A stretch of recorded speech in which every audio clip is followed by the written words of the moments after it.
Bonjour, bienvenue au 5e Forum international de la cybersécurité. Nous sommes sur notre plateau accompagnés de Jérôme Notin, président de la société Novit, et nous allons parler ensemble de DAFI, donc on va s'expliquer ce que c'est, futur antivirus de confiance et de rupture. Alors Monsieur Notin, pourriez-vous déjà nous expliquer DAFI ? Alors bonjour, DAFI est un acronyme, comme vous imaginez bien, voulant dire démonstrateur d'antivirus français et internationaux. Très bien. Et donc c'est un projet ? C'est un projet que nous avons lancé dans le cadre des investissements d'avenir, ce qu'on a appelé à une époque le grand emprunt. Alors pour resituer un tout petit peu le cadre, puisqu'on a parlé ce matin de politique industrielle, en 2008, début de la crise économique, le gouvernement et l'administration lancent une réflexion, lancent un comité de réflexion qui était dirigé par deux anciens premiers ministres, Alain Juppé et Michel Rocard, de courants philosophiques de pensée un peu différents, pour trouver des solutions, pour essayer de limiter l'impact de la crise qui était en train d'arriver. Conclusion de cette commission, puisque c'était effectivement une commission, investissement, politique des grands travaux, assez classique. Oui. On investit de l'argent public dans des domaines qui semblent être porteurs d'innovation et potentiellement de richesse, c'est-à-dire d'une part les infrastructures, donc développer des nouveaux usages, donc mettre en place par exemple de la fibre optique sur le territoire, oui, et puis certaines thématiques un peu spécifiques, e-santé, éducation, et puis dans notre domaine sécurité et résilience des réseaux. Donc on a répondu à un appel à projet dans le cadre de la sécurité et des résiliences des réseaux. Très bien. Et quels sont les objectifs réels du projet ? Alors les objectifs, on est parti du constat de base qui était qu'aujourd'hui les entreprises, administrations et ce qu'on appelle les OIV, opérateurs d'importance vitale, installent des antivirus qui ne sont pas fondamentalement des antivirus de confiance d'une part, et qui d'autre part, sur un point de vue technique, n'ont pas forcément évolué depuis que la lutte antivirale existe. Une définition qu'on pourrait donner des antivirus actuels, c'est un logiciel chiffré, surchiffré, qu'on installe sur les postes de travail et qui communique d'une manière chiffrée avec l'étranger. Donc, et tout ça, bien sûr, c'est un produit de sécurité, et tout ça, c'est un produit qui accède à l'ensemble des ressources que vous avez sur votre machine, messagerie, documents tableurs, photos, PDF, ce genre de choses. Donc, l'objectif de DAFI, vous l'avez compris, c'est évidemment d'avoir d'une part la confiance dans l'outil, puisque ce sera un logiciel libre, oui. Et puis donc auditable, maîtrisé, et puis d'autre part, on a la chance d'avoir dans le consortium, dans l'entité qui porte le projet, une personne qui s'appelle Eric Fiol, qui travaille sur ces domaines depuis maintenant une bonne dizaine d'années, qui a plein d'idées, qui a validé beaucoup de ces concepts, donc être vraiment de rupture sur une approche technique qu'on apporte autour de DAFI. Vous êtes combien à travailler sur ce projet ? Alors, on est 5 entités. Alors, je peux vous les citer. Donc, le oui, SIA, avec grand plaisir, il faut. Bien sûr. Le SIA, donc école d'ingénieurs, qui porte vraiment le cœur des développements aujourd'hui. On a une société qui s'appelle TechLib, qui est une société de services spécialisés dans le logiciel libre, qui va travailler sur les aspects console centrale et remontée. Un jour, on m'a dit, vous aurez beau avoir le meilleur antivirus du monde, si personne ne peut l'utiliser en industrie, dans l'administration, c'est-à-dire avoir des outils de télédéploiement, remontée de logs, ce genre de choses, personne ne l'utilisera. Donc voilà, donc société TechLib, DCNS qui est connu ici, qui va nous aider sur les aspects rédaction des spécifications au niveau du cahier des charges, donc des aspects assez techniques. Ils vont pas faire de développement, mais ils vont également beaucoup contribuer sur les aspects tests à la fin du projet. On a une autre société qui s'appelle Cosmos, qui pour nous en tant qu'opérateur est intéressante puisque c'est un cas d'usage, mais va nous permettre d'analyser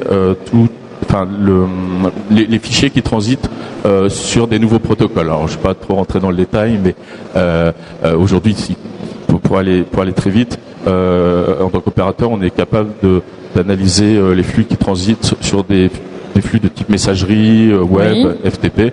Là, on va enrichir en fait la panoplie de protocoles qui seront auditables par l'antivirus. Et puis donc Novit, groupe AlphaLink, qui porte le projet et qui à terme va pousser l'offre commerciale. D'accord. Vous m'avez cité tout le monde ? Je pense avoir cité tout le monde, ouais. Très bien.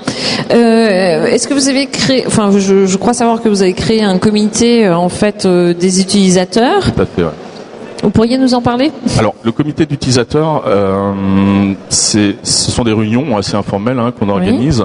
L'objectif est vraiment de pouvoir échanger avec des gens qui utilisent des solutions d'antivirus depuis 10 ans peut-être, et qui se disent finalement il manque ça. Donc ce sont des échanges techniques qu'on a principalement avec ces personnes, et puis également un petit peu sur la stratégie du projet. C'est extrêmement intéressant. Donc, alors, puisque vous parlez du comité d'utilisateurs, aujourd'hui il y a et on en est très content. Il y a une grosse représentation de l'administration. Alors j'espérais que vous posiez la question, donc j'ai noté les personnes qui font partie du comité, et si je peux me permettre de lancer un appel à des entreprises privées qui souhaiteraient rejoindre le comité, c'est aujourd'hui le moment de prendre contact avec nous. Donc aujourd'hui, on a le sénateur Bockel qui est... Oui, aujourd'hui, en fait, vous avez surtout des acteurs publics, c'est ça ? Tout à fait. Et vous ouvrez les portes à présent. Vous êtes prêts, en fait, à recevoir les acteurs privés ? Alors, on a ouvert les portes dès le début, mais parce qu'on a été soutenu par l'administration dès le début du projet. Aujourd'hui, des gens comme le ministère de l'Intérieur, le ministère de la Défense, l'ANSSI participent au projet. Sénateur Bockel qui s'intéresse aux problématiques de souveraineté. Je pense que tout le monde aujourd'hui est au courant.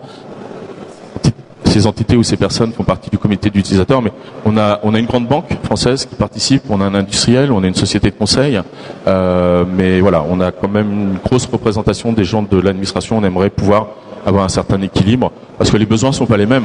La banque a des spécificités qui sont pour nous extrêmement intéressantes au niveau du cahier des charges qu'on s'applique sur le développement d'AFI.